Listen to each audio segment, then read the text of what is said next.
Fried was actively trying to change policies in the United States around digital asset regulation. Now, the unwinding of his firms leaves about billions of dollars at risk for clients and investors, with some of the largest ones in Singapore, Japan, Canada, and the U.S. collectively pouring almost $2 billion into FTX venture rounds in a mere 6 months coming into this year. It was valued at $32 billion in January, and now investors risk losing it all. Roll forward to today. FTX is facing probes by the U.S. Securities and Exchange Commission, the CFTC, and the Department of Justice. Authorities and regulators are investigating whether FTX has mishandled customer funds and seeking to unravel the ties between FTX and the rest of Sam Bank Friedman's empire.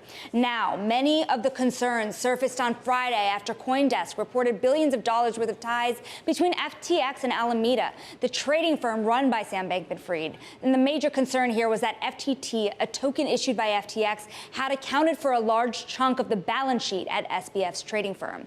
Over the weekend, the CEO of Binance said he would start selling the FTT tokens that he owned, and that was about $500 million worth.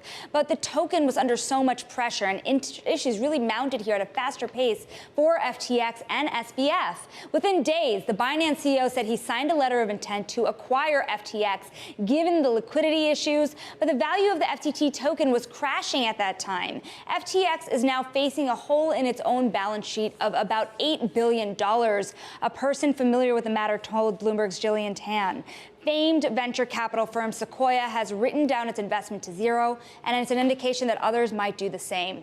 The Wall Street Journal reported on Thursday that about $16 billion of customer assets at FTX, of those funds, about half were lent to the Alameda trading firm. SBF says on Twitter today that Alameda is winding down its trading operations and that he's in talk with investors to raise liquidity to make investors whole again. For FTX, primarily these are clients, people who had their accounts with FTX, and other investors, he says, come next in line to get paid back.